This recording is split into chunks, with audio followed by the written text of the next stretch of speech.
hari ini market mana aku lihatnya nih? Oke, Dan ya dulu atau ya makro dulu deh kali. Gimana nih Rob?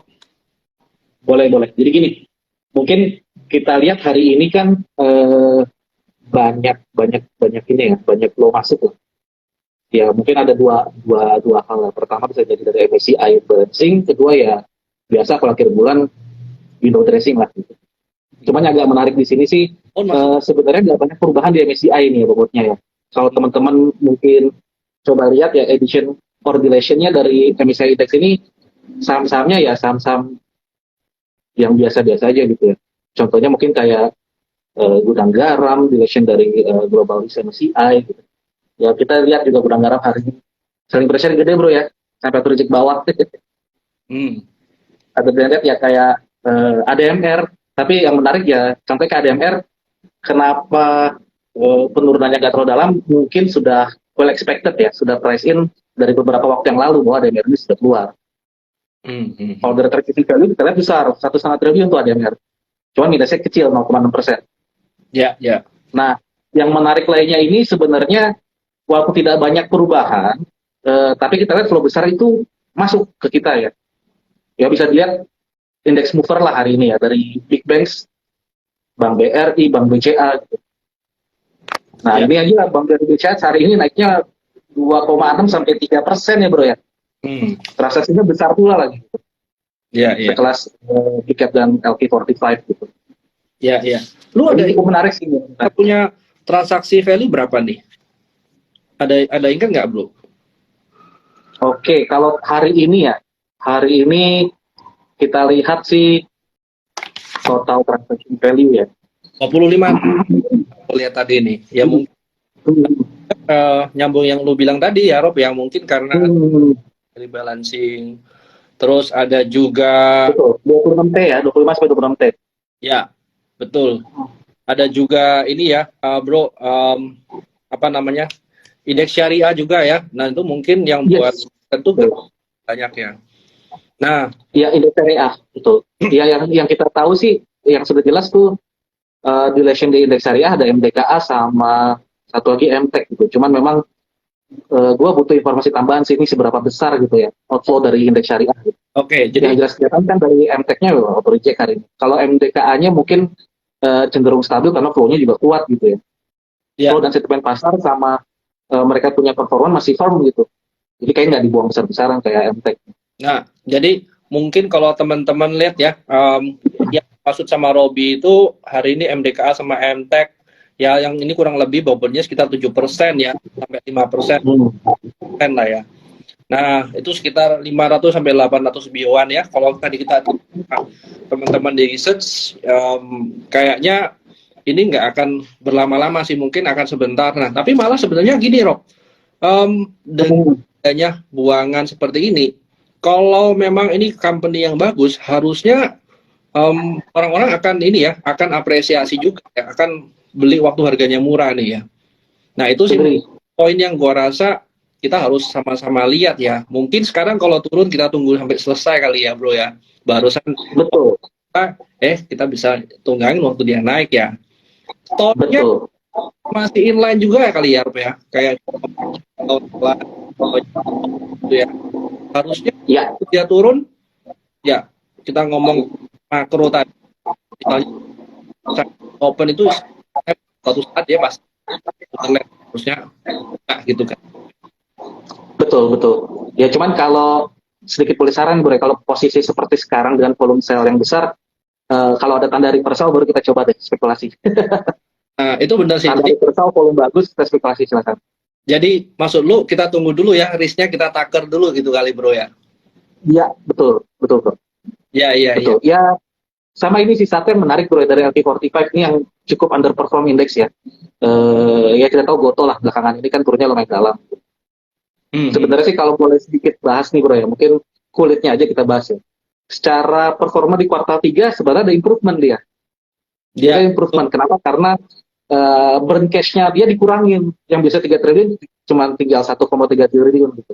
So means ada improvement dia dari sisi bottom line-nya gitu. Cuman mungkin yang ditakutkan investor itu even dia ada improvement dari loss yang berkurang. Ya looking period nih bro. Ya kalau lihat berita belakangan ini sih ya isunya adalah ada potensial seller besar nih. Nah, yang ini nih yang buat investor takut gitu. Ya cuman logic thinkingnya adalah investor, let's say ya, kita kan nggak tahu modalnya di berapa bro ya. Let's say modal 270 atau modalnya IPO gitu. Apakah mereka rela buat cut loss gitu? Nah, kembali lagi. Yang seperti ini kan nggak bisa kita expect, nggak bisa kita duga bro. Jadi selama selling pressure besar, kalau bisa ya jangan berspekulasi gitu. Kalau mau spekulasi ya sedikit-sedikit dulu lah. Kalau sudah ada menunjukkan tanda-tanda reversal, volume bagus, ya baru itu aja. Karena sebenarnya kalau kita lihat beberapa research paper di bro ya, ekspektasi analis pun sebenarnya dengan improvement di kuartal 3 ini mereka expect BEP bisa kejadian nanti di kuartal 3 2023. Itu lebih cepat 2 kuartal dari sebelumnya gitu. So, saya sih oke-oke aja. Cuman kembali lagi ya, kalau posisi ini lo seperti ini jangan kita tangkap dulu ya bro ya. Mungkin bisa dikasih arahan tuh bro. Iya. Tapi benar sih, dari yang Robi bilang ya, kalau untuk sentimen tech-nya sendiri memang masih belum ada good sentiment ya. Even kayak Goto memang mungkin dia dia punya rugi berkurang ya. Nah mungkin yang berkaitan yang gua bisa nambahin dari tadi yang lu bilang ya, Rob, yang locking periodnya dibuka itu kurang lebih sebelumnya masyarakat sekitar 3% ya, 3,43% di data ya. Terus dari yang lain-lain ada 63%.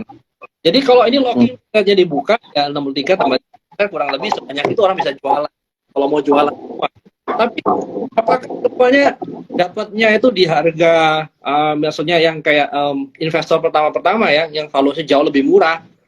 Kalau mereka semua yang dapat harga pertama yang locking period waktu sebelum IPO ya bro, harusnya mereka bukan sih kalau jual ya. Tapi mungkin yang locking period waktu beli IPO kau nggak cuan nih masih rugi ya. Nah, jadi 63%, sekitar 66% ini apakah semua orang pada jualan? Belum tentu juga ya, bro. Tapi let's say kita asumsi lah, kalau orang yang jualan persen tadi, ya mungkin kita harus antisipasi nih, buangannya akan banyak. Nah, saran dari gue mungkin nggak jauh beda sama Robi bilang tadi. Tunggu sih waktu marketnya mulai agak reda. Kalau kita mau spek, let's say untuk trading ngambil margin 5%, 10%, gua rasa masih bisa. Tapi kalau untuk kembali lagi, Robi bilang tadi berapa? 2023 ya? 2023. Ya. Otomatis kan itu kan long way to go tuh, bro. Ya, betul. Oh itu betul. Kalau lu mau betting berarti either satu bener-bener panjang banget or pendek banget. Yes. Gitu kali ya, bro ya. Betul, bro. Betul banget. Ya. Goto. Terus juga dari kita lihat dari mau benchmark ke tempat lain ke luar negeri juga sebenarnya tech juga lagi suffer ya bro ya. Apalagi setiap hari kayak berapa bulan ini kan orang pada layoff banyak ya bro. Apa Gotonya layoff berapa banyak kan? Nah ini mungkin orang aman ya kali gitu bro ya.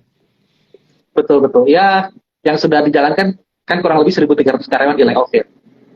Dibilang ya mungkin informasi dari emitennya itu bisa menghemat 1 triliun lah. Mereka punya mungkin operating expense berkurang. Ya ini mungkin cara-cara atau langkah-langkah yang dilakukan mereka buat efisiensi gitu, biar tahun depan nggak suffer. Iya. Tapi bro, lu sendiri emang ada Goto nggak? Sorry, kalau bro? Lu sendiri ada ini beli ke Goto, invest ke Goto? I mean ada bro, ada. Ya? Ya lu cukup ada. Berarti ini fair nih. Kadang-kadang kalau lu bilang bagus, tapi lu nggak fair. Tapi ini lu bilang bagus, lu masih lihat ke depan mungkin bagus lu beli. Nah ini lebih fair dong gitu. Ada. Memang kalau gue sih biasanya gini bro, strategi gini intinya teori di saham sih semua benar asalkan cuan nih bro ya. Mau pakai teknikal macam-macam lah, mau pakai teori fundamental, sama satelit strategi. Tapi intinya kalau kalian cuan sih semuanya benar bro. Jadi gue biasanya memang ngebatasin gitu. Mungkin 30% di satellite investment gue ya saham-saham seperti ini gitu. Walaupun dimasukkan ke 45 ya, tapi gue nggak berani besar. Yang besar gue tetap saham-saham big banks gitu. Telco dan sebagainya.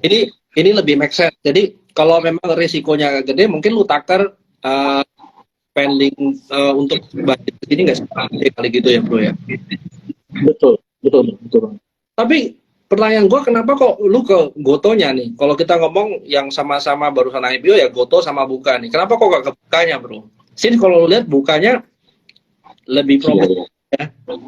Nah kalau lu kan Bukanya kan suatu saat akan nyusul tuh bro. Kenapa kok nggak ke Buka?